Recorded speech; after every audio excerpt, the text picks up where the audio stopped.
অবশেষে baby bump নিয়ে প্রকাশ্যে এলেন দীপিকা। অবশেষে জল্পনার অবসান ঘটল। সারোগেসি পদ্ধতিতে নয়, নিজের গর্ভেই প্রথম সন্তান ধারণ করেছেন বলিউড অভিনেত্রী দীপিকা পাডুকোন।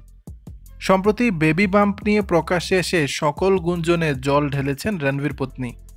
সোমবার সন্ধ্যায় ইনস্টাগ্রাম অ্যাকাউন্টে বেবি বাম্পের বেশ কিছু ছবি প্রকাশ করেছেন অভিনেত্রী। এ সময় তার পাশে দেখা গেছে অভিনেতা স্বামী রণবীর সিংকে। দুজনে মিলে বিভিন্ন পোজে ফটোশ্যুট করেছেন। সাদা কালো ছবিতে কয়েকটি পোশাকে দেখা গেছে দীপিকাকে। অনাগত সন্তানকে নিয়ে এক ফ্রেমে হাসিমুখে ধরা দিয়েছেন বলিউডের এই পাওয়ার কাপল। ছবিগুলো প্রকাশ্যে আসার পরেই অনুরাগীরা দম্পতিকে ভালোবাসায় ভরিয়ে দিয়েছেন।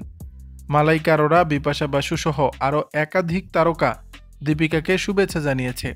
জানা গেছে চলতি মাসের 28 সেপ্টেম্বর দীপিকা তার প্রথম সন্তানের জন্ম দিতে চলেছেন। দক্ষিণ মুম্বাইয়ের এক বেসরকারি হাসপাতালে দীপিকা ভর্তি হবেন বলেও জানা গেছে। যদিও প্রথম দিকে শোনা গিয়েছিল সন্তান জন্ম দেওয়ার আগেই দীপিকা ও রণবীর পৌঁছাবেন লন্ডনে। সেখানেই এক হাসপাতালে সন্তানের জন্ম দেবেন অভিনেত্রী।